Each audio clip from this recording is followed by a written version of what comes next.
Bonjour et bienvenue pour cette quatrième étape du tutoriel de comment installer sa lunette Astro.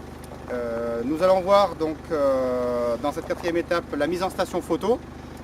Dans l'étape 3, on avait installé la lunette dans le collier, aligné les chercheurs et équilibré l'ascension droite et la déclinaison pour un usage en visuel. Donc là, dans la première partie de l'étape 4, on va commencer à passer les câbles, donc les différents câbles de la lunette. Donc là, on a les câbles de la mise au point, le câble de l'autoguidage. Et on va avoir aussi les câbles électriques de l'appareil photo, et le câble USB de l'appareil photo, les câbles électriques de la monture, et du coup toute l'électricité et les câbles USB. Alors, ce qui peut être pratique pour ceux qui arrivent à avoir des blocs secteurs, c'est une grosse rampe. Donc sur cette rampe, on va pouvoir brancher tous les blocs secteurs. L'avantage de ça, c'est de ne pas avoir de batterie à charger, que ce soit pour l'appareil photo, la monture ou d'autres choses. Néanmoins, les montures fonctionnent très bien aussi avec des batteries de voiture. Alors, dans un premier temps, on va installer la multiprise, donc qui va passer ici au niveau du trépied. Ensuite, j'ai les câbles de la mise au point que je vais faire passer également avec ce bloc là qui passe sur le trépied.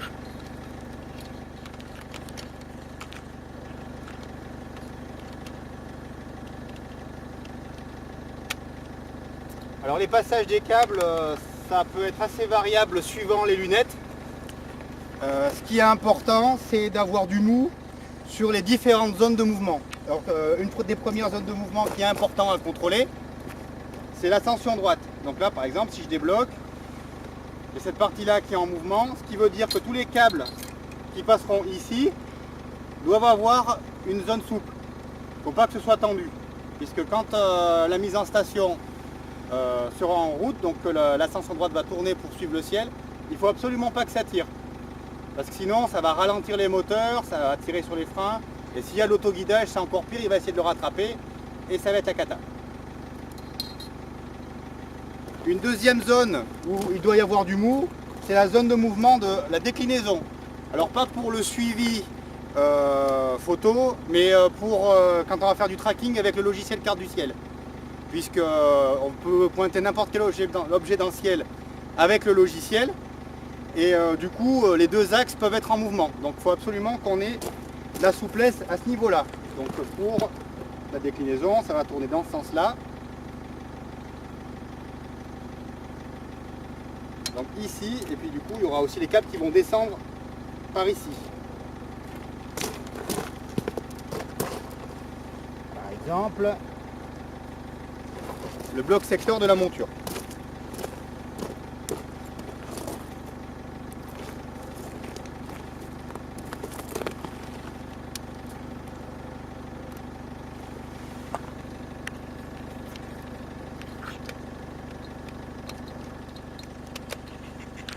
Donc toute cette partie-là, il faut bien penser que ça va être en mouvement.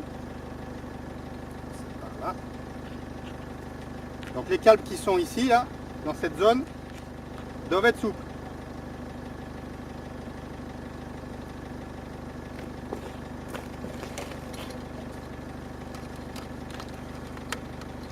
Alors un des outils qui peut être pratique pour la gestion du câblage, c'est le scratch. C'est facile à trouver, et c'est facile à mettre et facile à enlever, ce qui est même assez sympathique.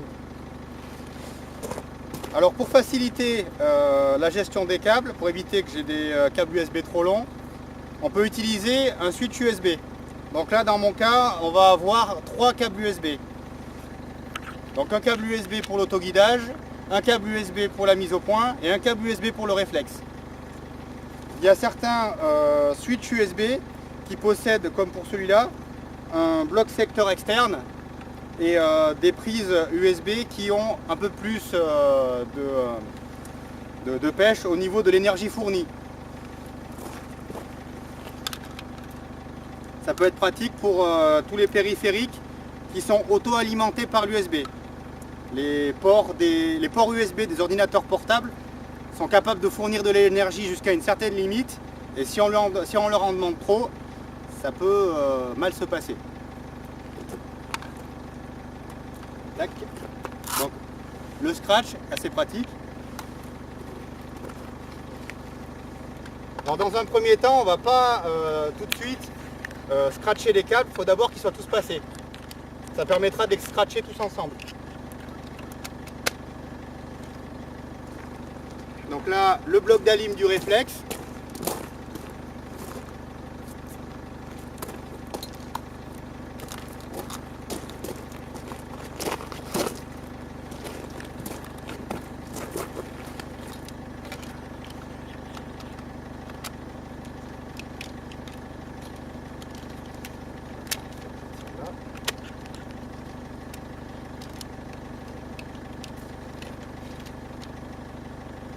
Le bloc d'alim de la résistance chauffante.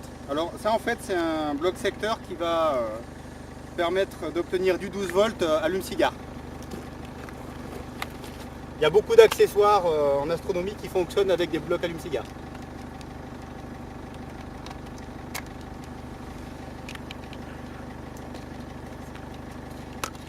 J'ai une multiprise qui est assez grande et qui est assez lourde.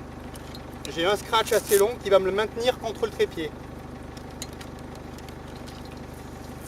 Ça va passer par là.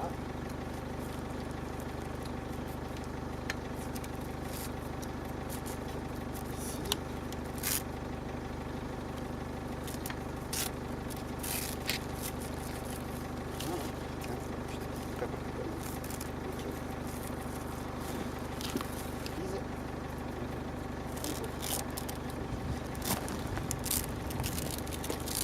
Il n'y a pas tout seul ici.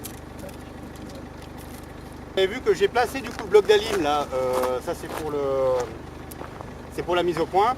Je l'ai volontairement placé de ce côté là parce que ça va me laisser de la souplesse ici pour les câbles USB et le câble d'alim qui est ici. Ces deux cordons là, comme c'est deux prises USB, je vais les brancher sur le switch, sur le hub.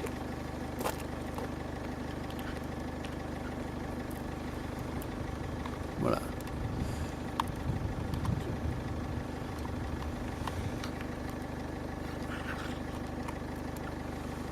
Voilà.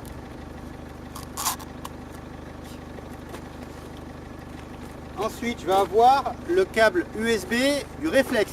Je t'en prie.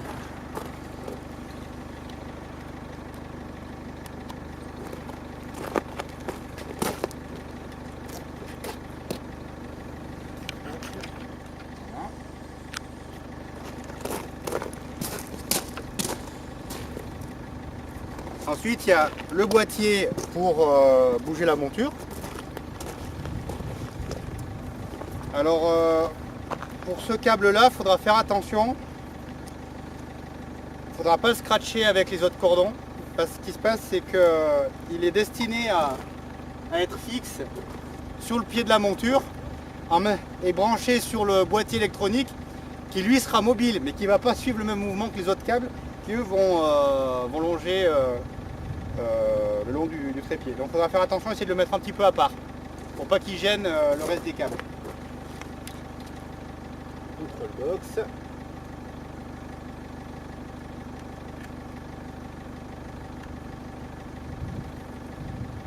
Je mets un peu à part. Tac. Très intéressant, mais qui n'est pas obligatoire, c'est quand même assez recommandé. Il y a quand même pas mal de cordons qui vont devoir traverser, donc ils vont devoir passer de la lunette vers la table. Alors si on laisse les câbles comme ça pendant entre la table et la lunette, le risque c'est dans la nuit on va pas forcément faire attention. On va souvent faire le tour de la lunette, on y fera attention une fois, deux fois. La troisième fois on se prend les pieds dedans et il y a tout l'électronique qui vient avec. Alors une idée qui est pas mal, c'est des goulottes de sol. Ça permet de faire passer les cordons dedans et que ça reste au sol et on évite de se prendre les pieds dedans. Alors dans cette goulotte de sol, on a plusieurs cordons qui sont passés. Une rallonge électrique pour l'ordinateur portable. l'adaptateur USB avec le cordon pour le guidage de la monture, pour le pilotage de la monture. Et la rallonge USB pour les 3 périphériques USB qui sont connectés à la monture. Donc l'autoguidage, le réflexe et la mise au point.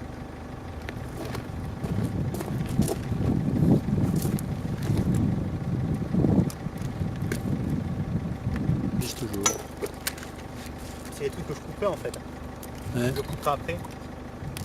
La partie quand juste je fais le guidage.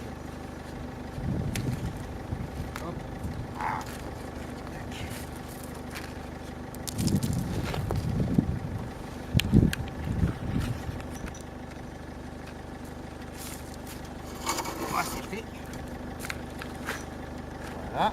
On le coince bien sous le pied de la table, c'est pratique. Ça évite que la boulotte bouge trop. Alors du coup, le courant pour l'ordinateur portable, il sera sur la multiprise comme les autres connectiques. Donc on va continuer le câblage. Donc on a le boîtier de contrôle qui est ici. Dans la goulotte, il y a le câble qui permet de piloter la monture avec le PC, qui se branche aussi sur le boîtier. C'est ici.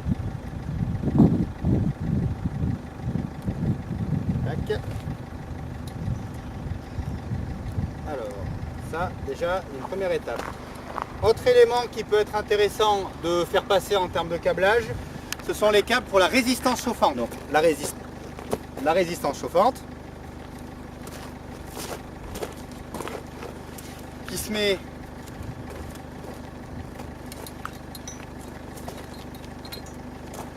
sur la lentille de la lunette, la lentille frontale, c'est la plus importante. Après il en existe des plus petites pour les accessoires photo et le chercheur réticulé, mais c'est moins grave. Donc on fait passer le câble comme les autres.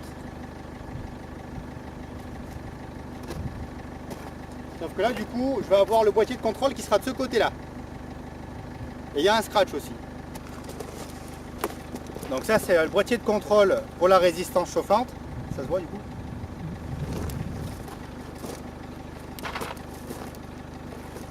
Donc je branche le fil sur le boîtier de contrôle. Donc le but en fait c'est juste pour réguler la température de la résistance. On le scratch sur la monture. Et il y a le cordon qui permet d'alimenter le boîtier de contrôle. On va faire suivre comme les autres cordons. En gardant du mou. C'est très important le mou.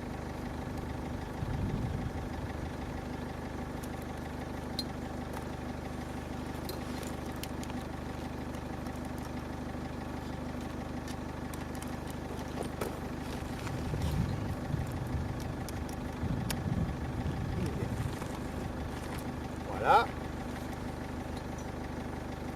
Donc là, j'ai tous les cordons qui sont en place. Je vais pouvoir commencer à